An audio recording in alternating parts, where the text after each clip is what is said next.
Welcome to another Fenestration Canada podcast.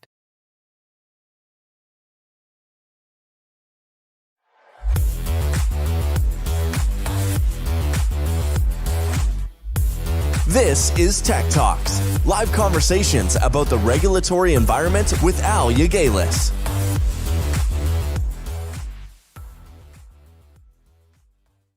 So hi everyone, we're now live on YouTube for Tech Talks today. So Al, I understand we have a pretty important topic today, so I'll let you take it from here. Yes, today we're going to talk about the Greener Homes program. A little bit less than an hour ago, the Prime Minister announced a program that previously the government had consulted with industry on, but today was the first official announcement of the Greener Homes grant program.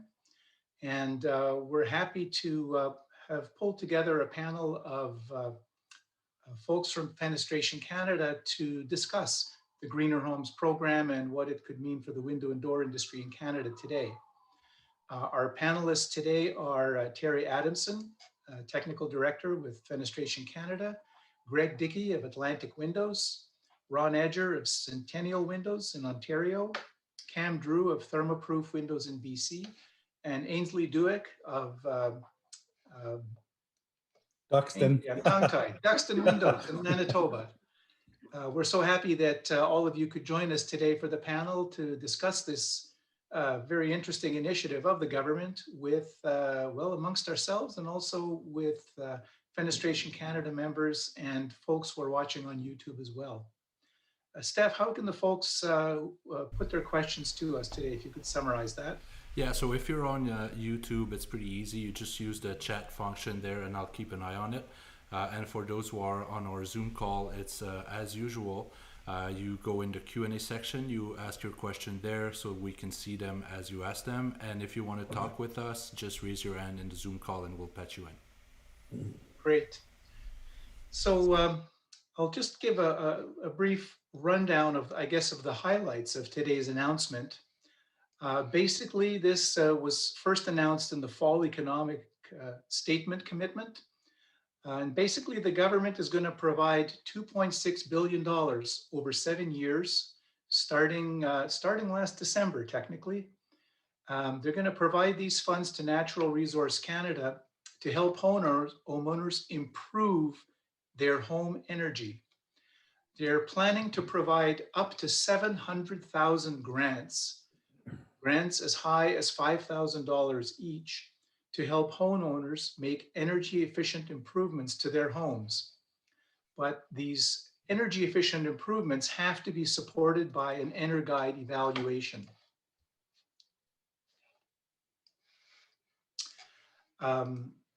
So homeowners are going to have to work with an EnerGuide evaluator to evaluate the energy performance of their home, to determine eligible upgrades, and only upgrades that are fit within the EnerGuide evaluation will be eligible for that. It's going to apply to homeowners in Canada regardless of where they live, and it includes people in the North and in Indigenous communities as well. Only one homeowner per home can register, and of course, you'll have to be able to prove that you are the registered owner of your home in order to be eligible for the program. So there will be up to 5,000 total for the implementation of eligible retrofits done after December 1st, and an additional $600 rebate for the cost of the pre and post EnerGuide evaluations. Now, those evaluations will cost more than $600, but up to $600 will be available to cover part of the cost of the EnerGuide evaluations. The homeowners will have to pay for the EnerGuide evaluations and all the retrofit work before they actually submit their claims. Interestingly, this program can be stacked with provincial, territorial, and municipal programs. So the actual incentive amounts under this program have been designed to be approximately 25% of the cost of any of the individual measures that are being incentivized. But the government is allowing homeowners to also claim for that same improvement if there are programs in their province, in their region, that also overlap and would pay for that, cover that same improvement, homeowners will be able to claim under those programs as well, as long as they don't exceed the total amount that is eligible for it. So you could get up to 25% of the improvement covered through the federal program. You could get additional over and above that 25% potentially covered under the other programs that you could apply for. So that's an interesting perspective. So depending on the improvement, there are various maximum amounts, but for the windows and doors, the maximum is $5,000.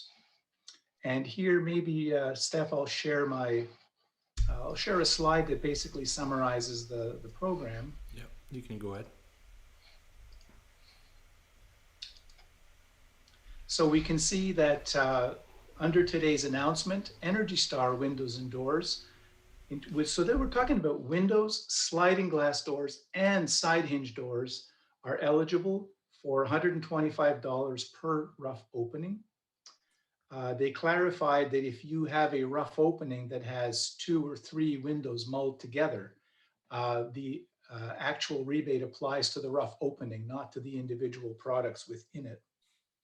And if you are going to use most efficient, Energy Star most efficient windows or sliding glass doors, the rebate is now $250 per rough opening. So that's kind of the summary of the dollar amounts of the incentives that are available to window and door improvements under this program. And these seem to be relatively generous amounts for window and door replacement. What do you think about that, panelists? First, Al, was there any mention of skylights? I don't recall seeing anything. No, I didn't see anything in the presentation about skylights. Yeah, okay. Yeah. They were I believe that they were referenced, but they didn't appear in any of the text. Yes, I believe in some earlier discussions where NRCan had discussed it, I believe they did mention skylights in those discussions, but it's not explicitly named in the presentation that we saw this morning. But in terms of the amount of the rebates, what do they look like to you guys in terms of their desirability or their incentive pull to the homeowner? Greg, what do you think? We'll have to unmute you there. So obviously it's a very generous program. It's great for the environment, and as we continue to move towards the commitment that we've made to the Paris Accord. Love the differentiation between Energy Star and Energy Star Most Efficient, so a little better incentive to go a little better, which is great to see. And up to $5,000 is very significant on a renovation for sure. So if folks are thinking maybe just doing a couple of rough stud openings inside their home, this might entice them to do a bit more. So very exciting for the environment and very exciting for our industry and our industry partners. Cam, your thoughts? I echo Greg's comments, especially when you look at, I think in most cases, you're probably going to find people going for most efficient because the Energy Star level is usually at the 1.22. I mean, I'm only speaking U value. Being in BC around here, we tend to focus more on the U value than the energy rating. But anyways, looking at the U value rating, a 1.22 puts you in most cases into a triple pane environment. To go from 122 to 105 in a triple pane isn't much of a leap. It's just usually another coating in your center light. And so it doesn't add that much additional cost to get the extra $125. And at $250, if you wanted to take the whole $5,000 in windows, that's 20 windows for a retrofit, and that's a pretty good number. 40 window retrofit under the Energy Star, you don't find too many retrofits that are that high in quantity. So I think it's going to push a lot of people to stretch for the most efficient the 1.05 or whatever the energy rating of 40. And Ron, do you have any thoughts on that? I think I think it's more in line with the with reality than our Green On program in Ontario. It was $500 an opening, and the $500 an opening I think was a little rich, and it skews things. It changes people's buying decision too much. It's too much incentive. I think these, and I'll echo what Cam said.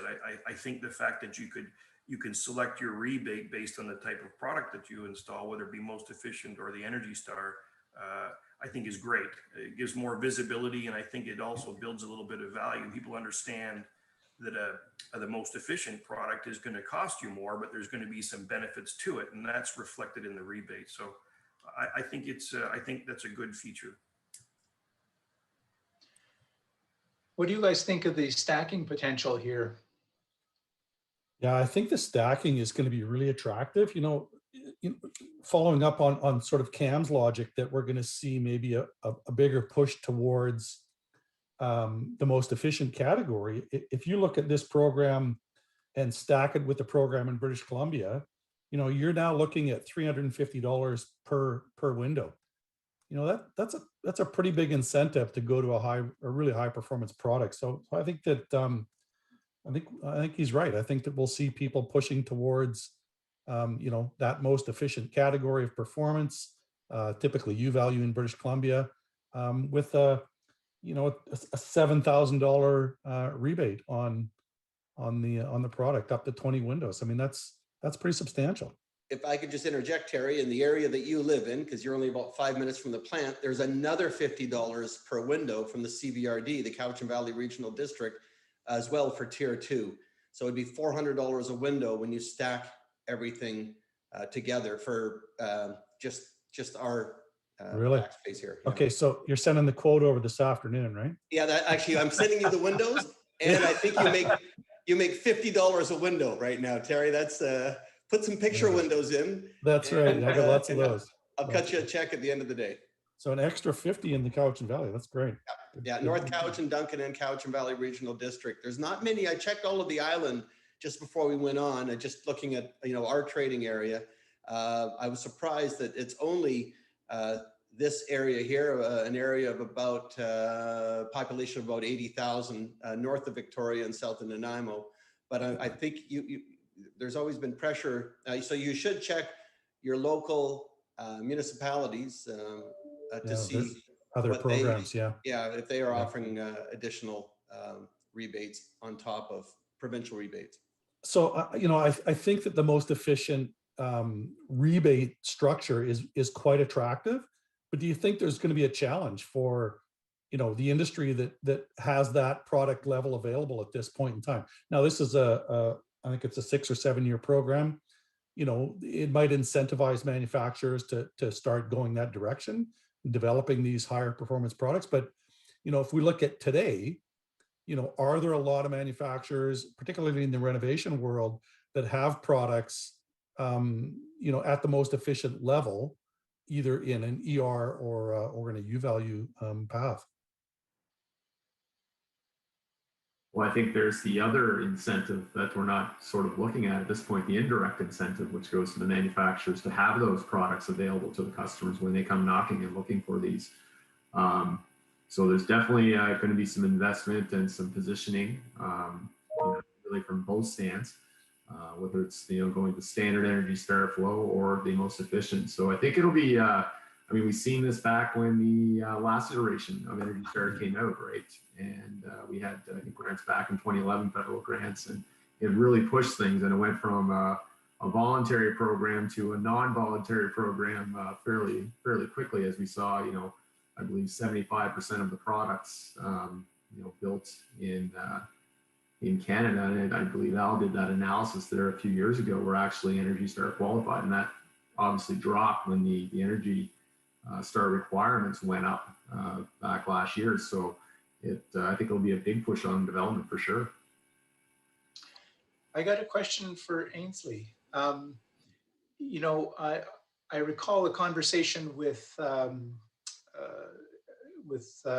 someone in Manitoba about the incentive programs they're putting in there, where they have Energy Star requirements, but apparently because a lot of Manitoba manufacturers don't label their products, they also had prescriptive requirements. You know, a product with 3 panes and 1 or 2 low E coatings would qualify. Do you think that this program, you know, will encourage more manufacturers to actually get their products certified and actually join the Energy Star program? Otherwise, they won't be able to take advantage of this program. What are your thoughts, Yeah. Aynsley? Yeah, exactly. That's an interesting point because, yeah, not everybody in Manitoba is Energy Star certified, and so that's going to be an incentive. And it can be a bit of a process depending on where a manufacturer is in their certifications and how long that takes to get things together. But given that it's a 7-year program, like somebody said, that's going to help for some of this to unfold. And I mean, a couple other Manitoba specific comments. Efficiency Manitoba is going to be rolling out a window incentive program as well. So the ability to double up is going to be a real positive for homeowners. We don't know the looks of that program yet, but it will be coming. I do think there's going to be a challenge with the ability of energy advisors to tackle the volume that might be coming. Other provinces probably have a mix. Some are better set up than others. I understand, for example, Alberta has always had a certain, you know, demand for energy advisors, but in Manitoba, there hasn't really been a program attached to it in any big way. And so we have one single service organization that is trying to frantically hire people, train them, mentor them. And this one service organization has one guy running it who's a very generous man of his time, but I have a feeling it's going to be a bit of a challenge to get some of these grants through and the paperwork processed. Yeah, Aynsley, I think that that's a really good point, and something here in BC, we have quite a few energy advisors. I think probably more than most provinces, but a lot of these energy advisors are already engaged in the step code process because you have to have an EA work on a step code build. So to now have them have to deal with the renovation world, yeah, I agree. I think that we're going to run into some challenges getting the EAs up to speed as far as availability goes. It's a challenge, I'm sure. Do you guys think that? Oh, go ahead, Aynsley. No, I was just going to say it's nice to see some of the levels that are coming out though, because with where we're headed for 2030 and the building codes and the step code and all these things coming together, it's just inching our way towards where we really need to be for overall window and door performance, and nothing changes overnight. In the long run, people are going to need to do redesigns. So so some of the positives are that it is stepping in the right direction. Ron, I know that when the Green On program was rolled out, it seemed to create an enormous spike in demand, kind of a tidal wave of people ordering windows that kind of distorted the market. Do you think that the fact that everything here is going to be, metered through the energy advisors, and given that there's a limited number of energy advisors, maybe that requirement is going to kind of slow the rate of adoption of this program, where you're not going to be hit with a tidal wave? It'll be probably more like a just slowly creeping tide. What do you think? I guess there was some good things and some not so good things about Green On. As I mentioned, it was a very rich program, so it influenced the pipeline just because of the size of the rebate. It definitely pulled people forward that were looking at changing their windows maybe 2 or 3 years out from now. It pulled them forward, which is short-term gain, long-term pain. And as I mentioned before, this program is less rich, if you will, but it's also layered, so a consumer can select what type of product to use. So I like this. It's a little more flexible. And I think that the rebates aren't so rich. So it's more along the lines of, I'm doing my windows. I'm going to proceed, and now I can make an educated decision and buy the products I want that are aligned with what can I afford, and what are my green objectives, as opposed to people that were sitting on the couch one day and decided, I'm going to do my windows because I'm going to get $500 an opening back, which, as you know, created a whole pile of demand for triples. And that brings on a whole other set of challenges in terms of triples. They weren't so popular in Ontario, so a lot of people had to gear up for that. So while there's an additional demand, it's also a slower process. I would assume that in the West they had much more experience with triples, but it wasn't so easy in Ontario. So short answer is yes, it's going to create some demand, but probably not as much as the Green On program did. So more of a manageable demand, I guess, for the industries, do you think? Correct. The challenge I do see, I'll just add, the challenge I do see, Green On didn't require the before and after energy audits. All it needed was before and after pictures of the installation, so the pipeline could stay intact. What we have now is a situation potentially where the pipeline is going to stop because if somebody wants to claim a rebate or something like that, they've got to go back and get an energy audit. But we're very busy, as most people are. We might have 2 months, 3 months of work on hand that's been sold, ready for installation as an example. And all of a sudden we've got a full stop scenario. So in the coming days, there's going to be a tremendous amount of heartburn. I think that could have been handled better in terms of what do we do for customers or homeowners leading up to this point.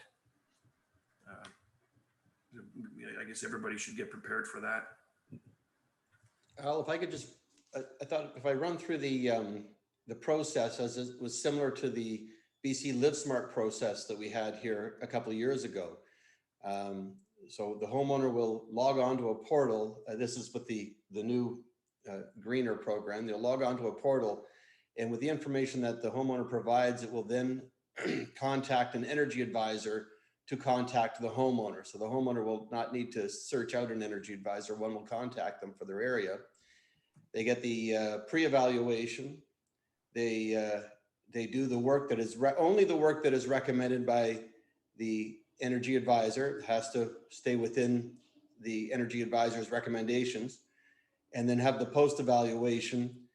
They then submit back up to the portal their receipts, and from there then they will get repayment. So it's not up to in some of the cases it was up to the energy advisor to submit the paperwork, but in this case it'll be the homeowner that submits through the portal. And then also we should note that multi-use residential buildings are also available in this program to a maximum of $20,000, $5,000 per homeowner, but a maximum of $20,000 for MERBs.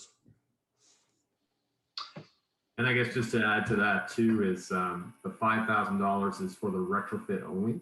There's an additional up to $600 to cover off the pre and post energy evaluation as well. So that's outside of the $5,000. So really it's up to $5,600 for the homeowner.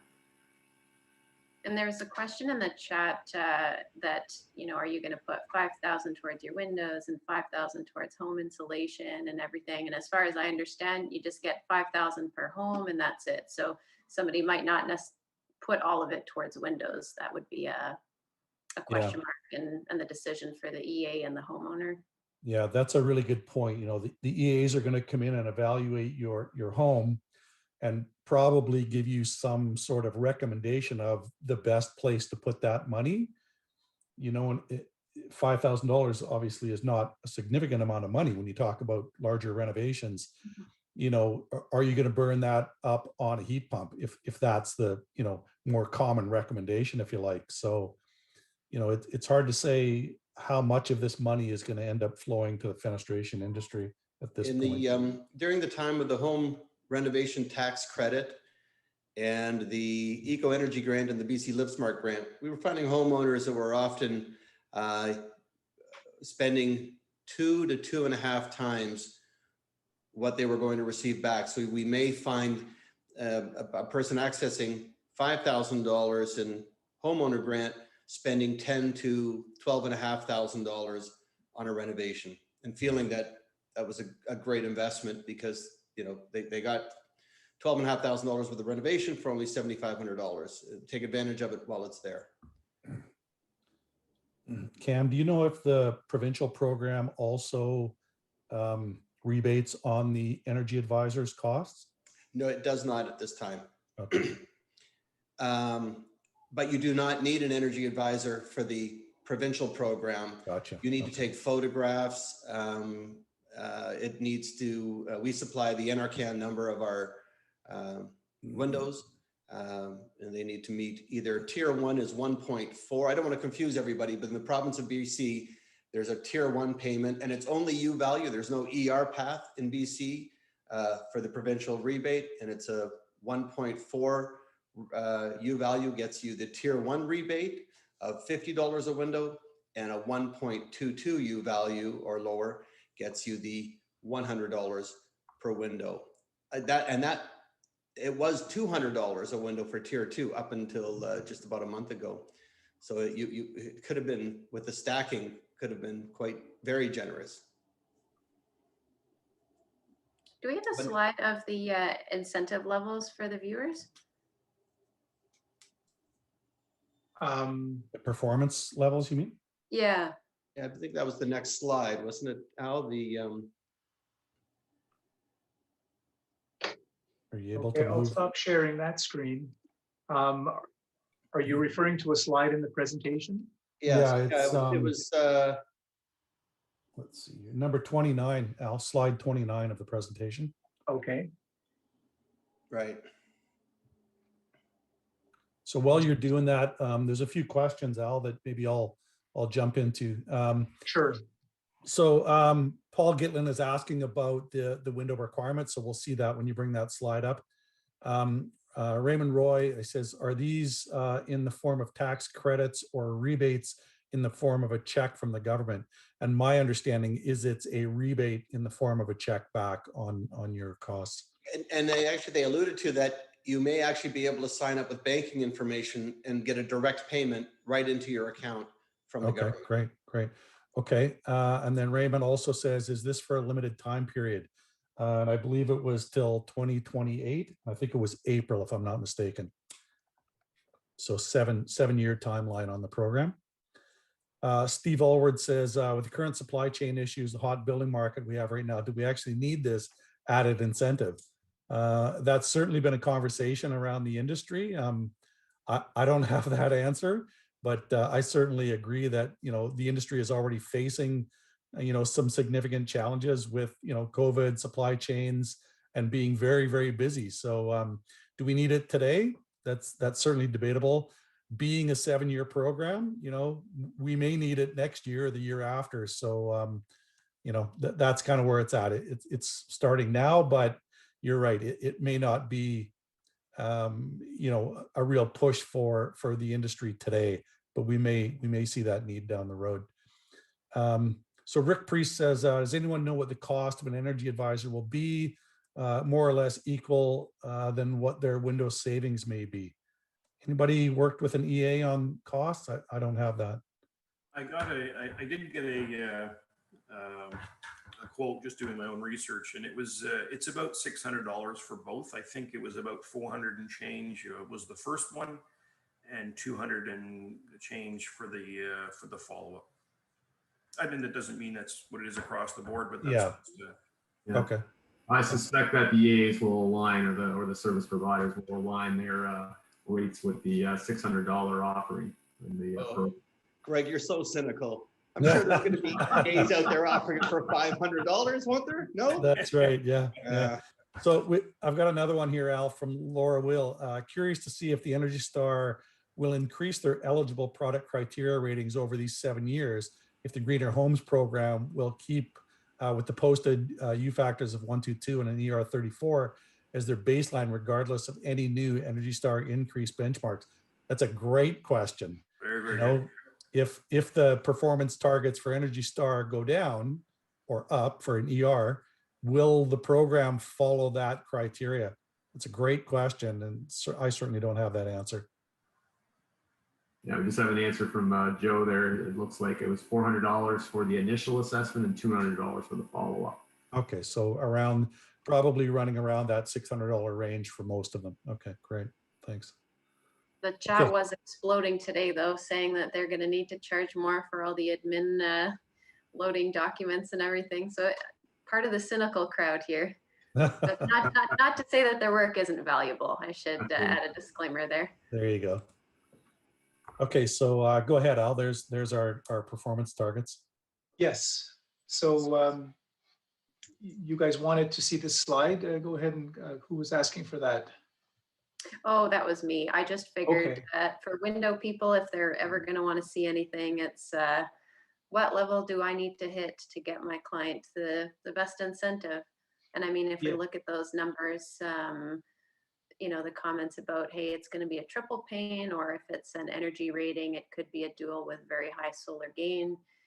And those numbers are achievable, but they're starting to creep lower over time. So. And we should clarify that they're put in the categories of windows or sliding glass doors and hinged doors with or without side lights or transoms. And the hinge doors only have one path. Yeah, that's as far interesting. as performance, right? So that's very interesting. I was wondering about that. Why? I mean, if you're looking at a standard door, I mean, there's the challenges of getting it to be most energy efficient. But if you're looking at maybe an all PVC swing system with the triple glazed frosted glass in it, that could be achieved, right? So without oversight or whatnot. So that was an interesting one that kind of stood out to me. It's probably, I wonder if they researched the Energy Star online to see, you know, maybe they just don't have too many registered door manufacturers at Energy Star Most Efficient. That's quite possible. I don't know. Yeah, I'm not sure that there is a most efficient. Is there a most efficient category for doors? No. For sliding doors, yes, but not for yes, but not for hinge doors. Yeah, I don't. That's probably why there's no most efficient for the doors, because they haven't defined a most efficient category for that product type. The other interesting note here, if we look at the top two lines, obviously the equipment must be purchased in Canada, which is a great thing. You know, not to discount our friends to the south or elsewhere. And online purchases are only eligible if they order from an online distributor in Canada. But it's surprising, and maybe not, I guess maybe that's just the tone of the words is, you know, it's not defined as manufactured in Canada or built in Canada, right? So I was curious about that. I just wonder what the others thought about that not being specified. Yeah, it's interesting. I was curious how much of this is going to be aimed at made in Manitoba. Or not made in Manitoba, Canada. Well, you know, there is just Manitoba, and then that's the bulk of Canada. Then there's the other provinces. That's right. There you go. Not Toronto. Center of North America.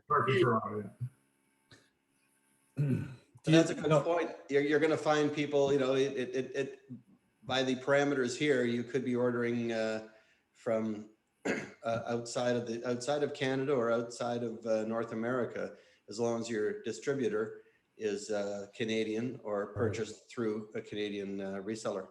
Yeah. So again, I wonder if it was written that way purposely, or was that another oversight, right? But it was just something that kind of jumped out to me when I read this. Yeah, I don't know. They may just be sensitive to Canada-U.S. relations at this point, and probably we don't want it to flip the other way. Don't want to be cynical, but yeah, that's right. Well, I'm not sure if the government's in a position to say made in Canada only. And I don't know that, but certainly they want it to be purchased in Canada, which totally makes sense. Any other comments or questions from our viewers? Let's have a look here. Yeah, we do have a couple more. So John Hill is saying supply and demand may dictate EA's fees. Well, that certainly is usually the case, right? When there's less available and high demand, costs usually go up. So we may see that. Laura Wheel says, labeling criteria is odd. Why would a homeowner need to keep the labels on their windows after the post assessment? I didn't pick up on that. I think it said until the post evaluation. So that during the post evaluation, the evaluator can see the stickers on the windows. Then at that point, they can be removed.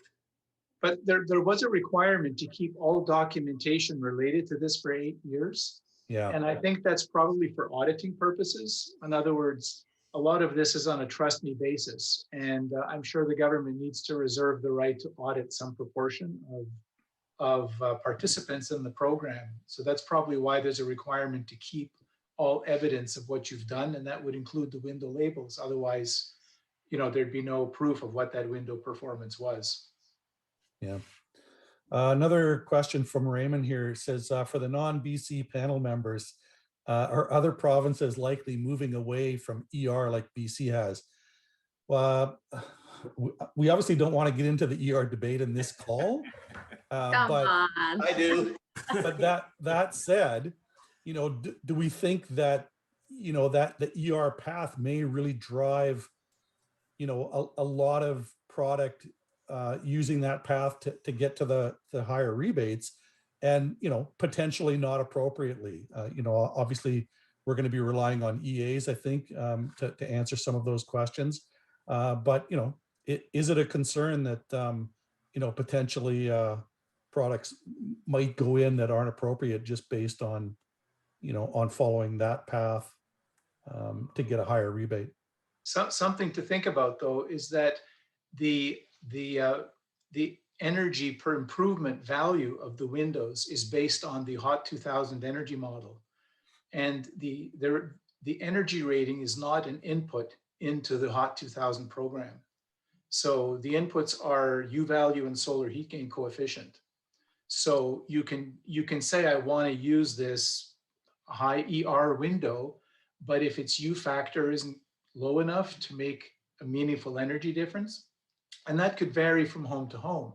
I mean, in some homes, the extra solar heat gain will be beneficial to offset the higher U value, but in other cases not. So I think it won't be a case of energy rating, I think, driving in other words, a high ER alone is not going to be enough. You're going to have to provide the U value, the solar heat gain. They'll feed that into the energy model and choose a window accordingly, right?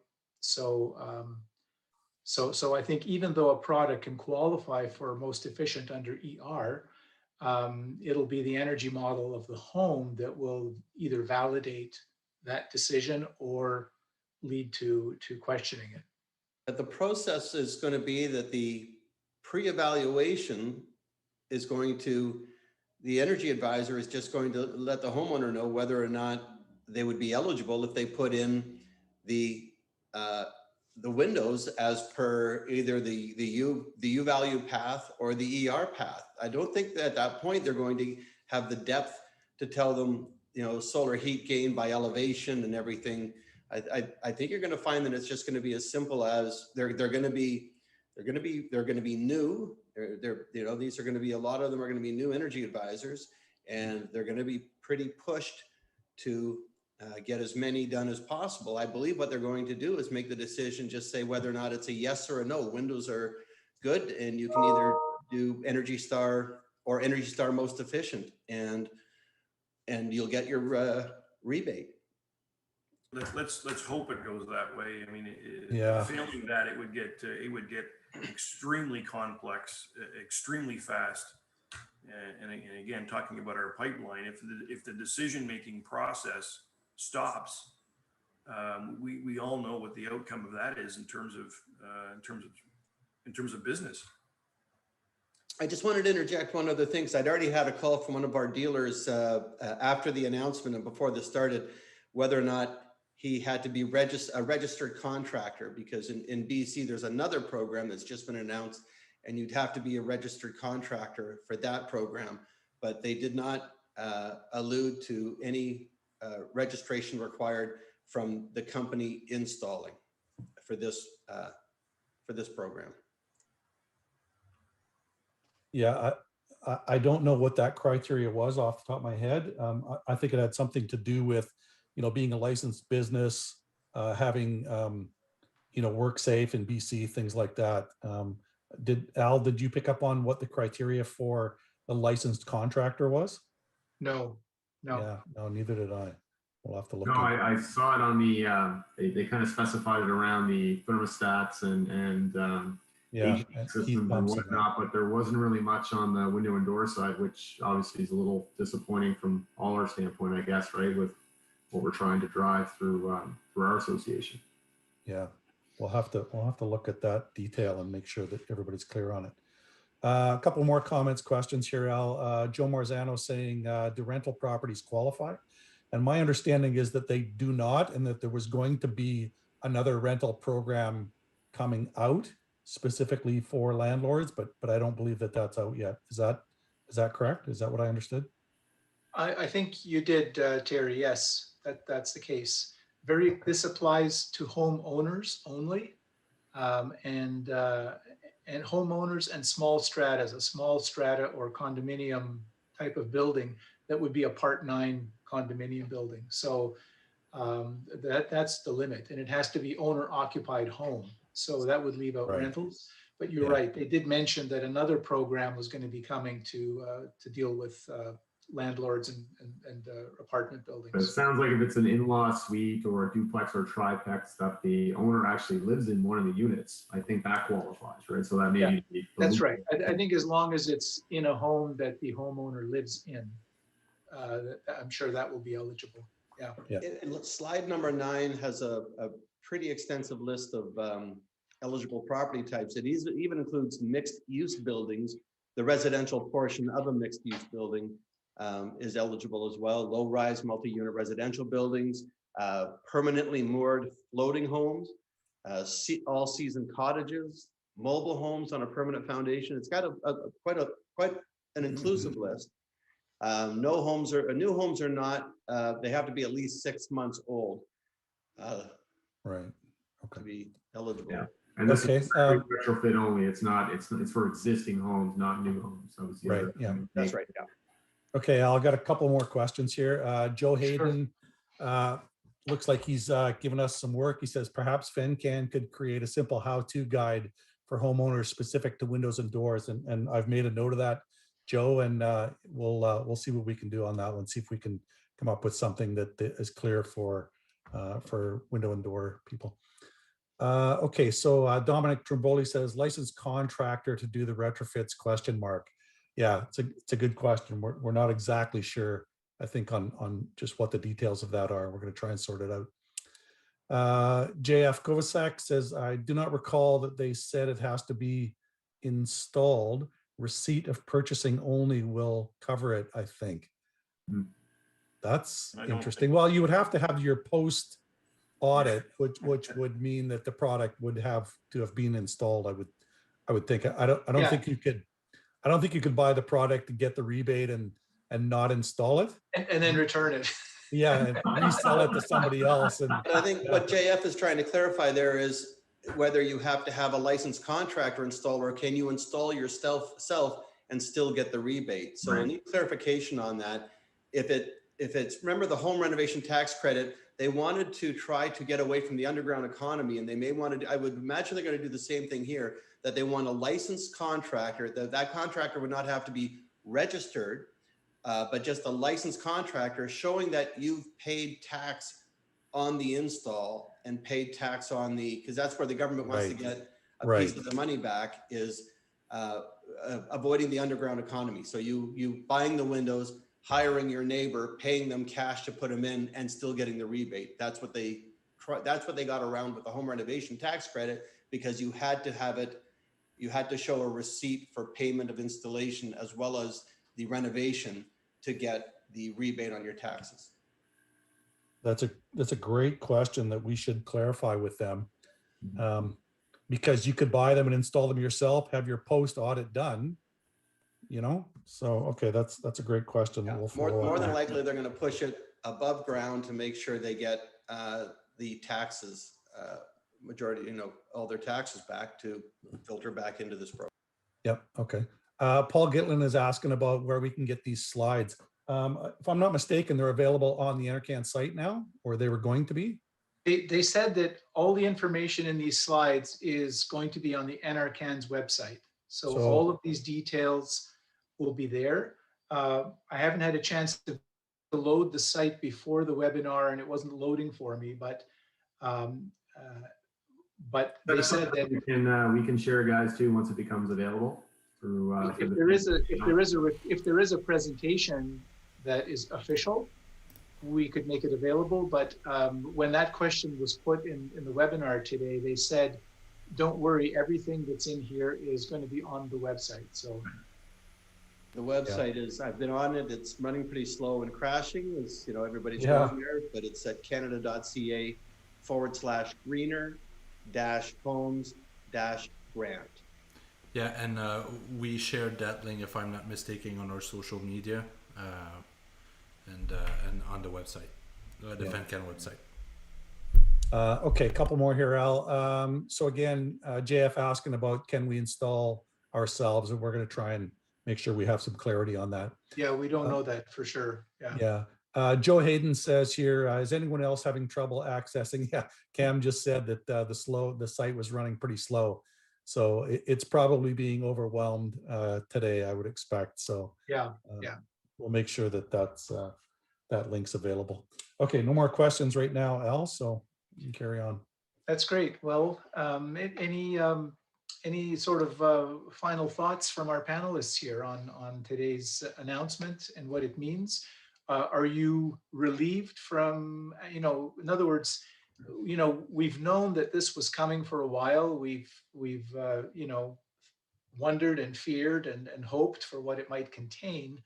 Now that it's been, now that the details have been released, any final concluding thoughts on what we got versus what we thought or feared we might get?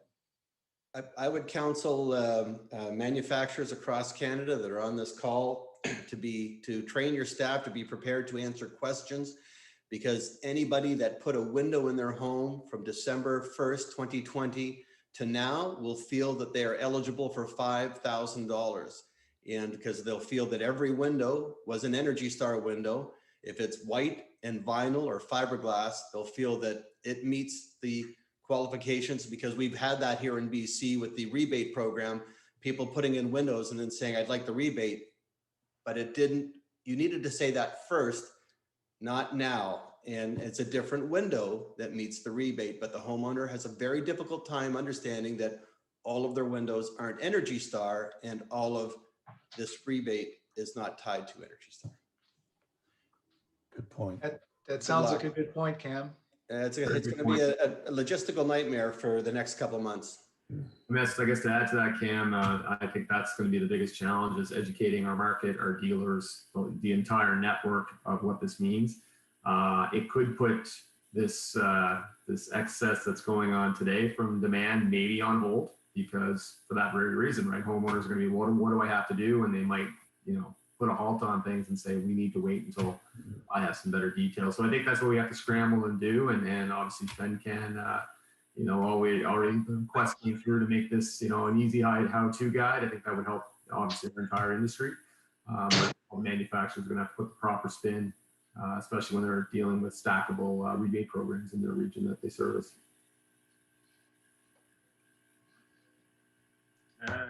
I would add a similar comment. I think that as I said earlier, that the Green On program was so rich. It disrupted the pipeline, the whole process. It was very, very disruptive. And Cam, to your point, everybody thought they were getting $500 per window back tomorrow, and that wasn't the case. Green On, however, it was easily integrated, and I shouldn't say easily. There was a lot of admin that went along with it, but it didn't stop the process. Whereas this particular program,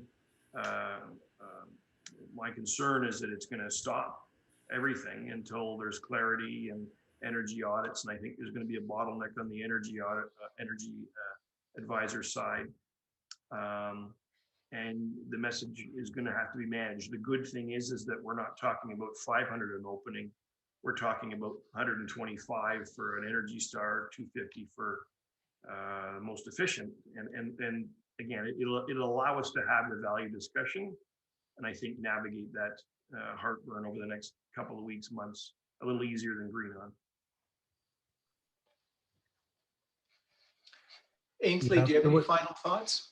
Another question here, Al, that we'll grab before we head out. Paul is asking about, was there any mention of how long it would take the homeowner to receive the check? I thought I saw something, but I'm going through the slides and now I'm not. So did anybody pick up on if they provided a timeline on rebates? Ruth Talbot, was talking about how this portal will, she alluded to how fast the rebate could come, because it could be an electronic transfer of funds. So if it's as they said it would be, it could be very quick once everything's sent in. Right. But as Al said, you've got to keep everything for 8 years, because it could be similar to how they've had the recent rebates, like the CERB. It was very easy for people to apply and get their funds, and then you may have to justify it at a later date. So keep your documents. Yeah. I think that it's a reasonably generous program. When you get into the most efficient category and the ability to stack, I think that, like Cam was outlining, a 20 window home, you could do fairly well, pretty good incentive on doing that work.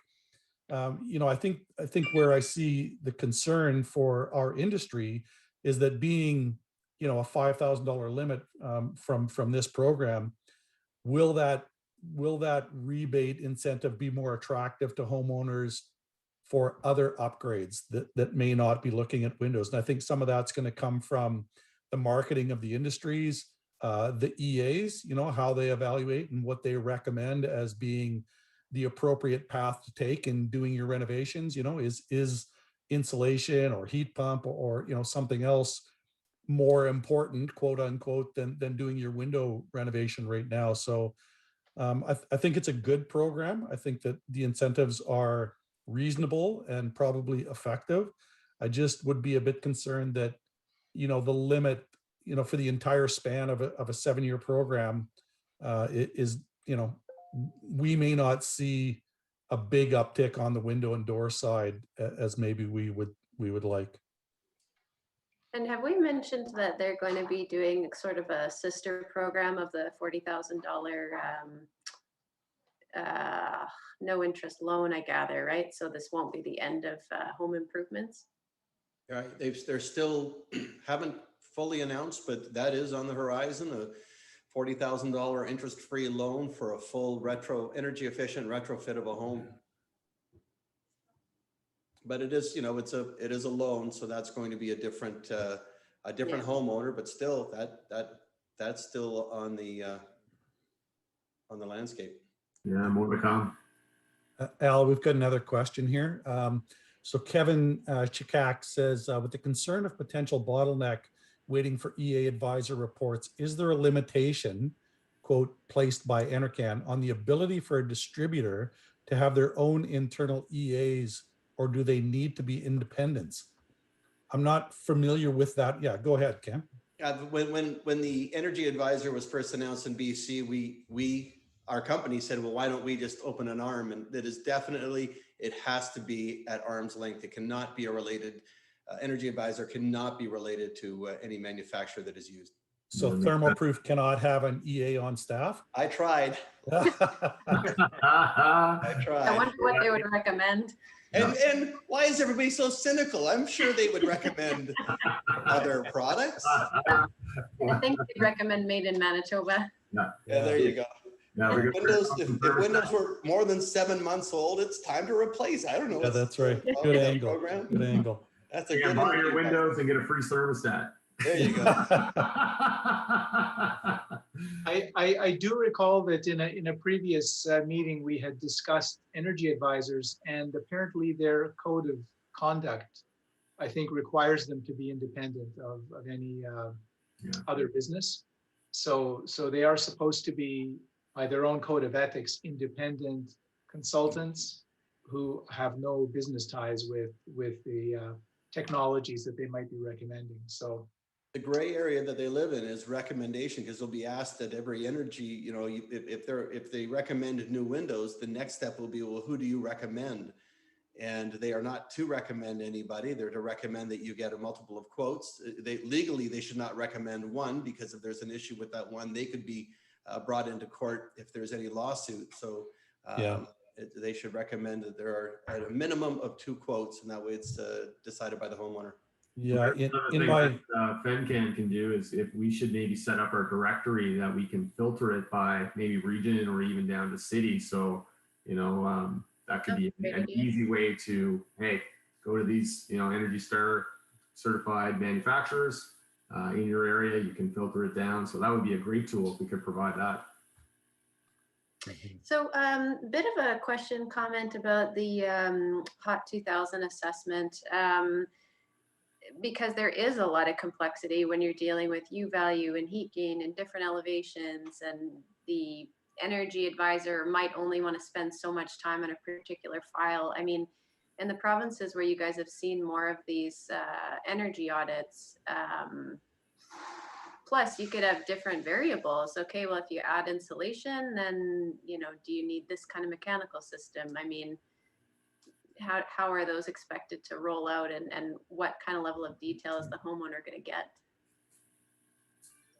I had an energy audit done of my home, and it's not so in depth.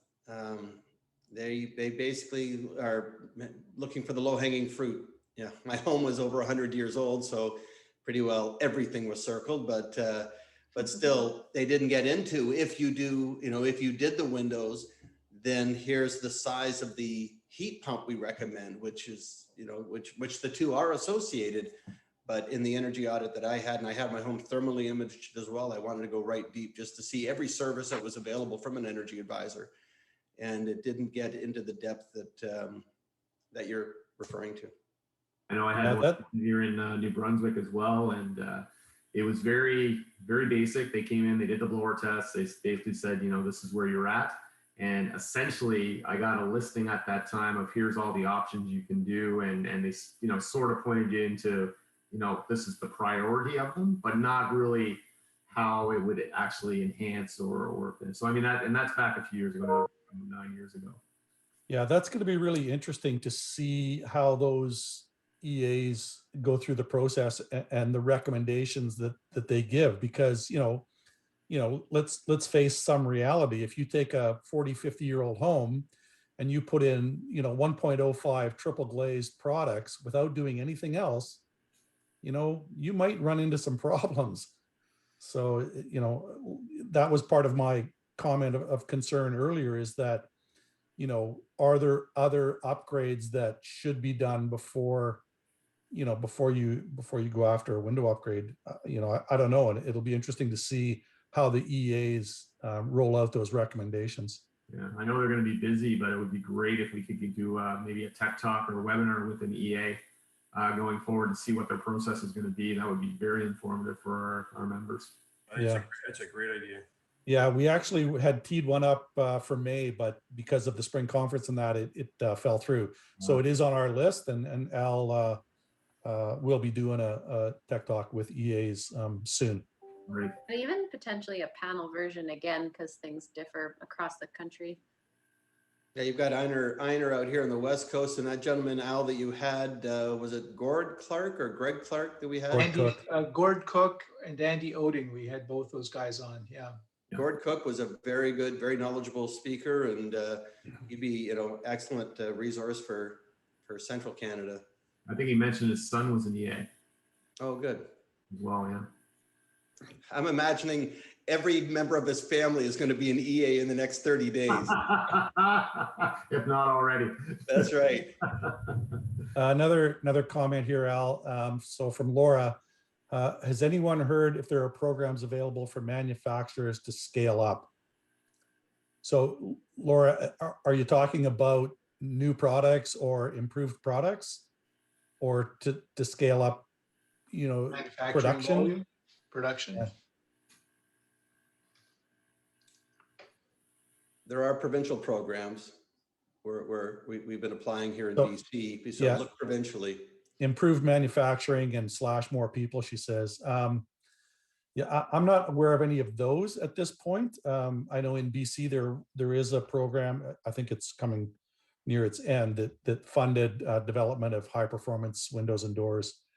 But has anybody heard anything about funding to improve manufacturing, maybe equipment or training? Greg? Yeah, in Atlantic Canada here, we have it through, I think it's a joint program through the Canadian Manufacturers and Exporters and ACOA, which is the Atlantic Canadian Opportunity Agency. I remember that. So they're offering lean training, continuous improvement, that sort of thing, with not just, managers and engineers, but right down to the shop floor working as a team. So we participated in that program, which is really good. So that's one way to get your capacity up, is to do more with what you have, right? And not asking people to work harder, but actually to work smarter and really focus on where the areas they need to improve on. So that's a pretty good program. I'm not sure CME is offering that throughout Canada or in other regions, because it is a partnership with the Atlantic Canadian Agency, but something to look into for sure.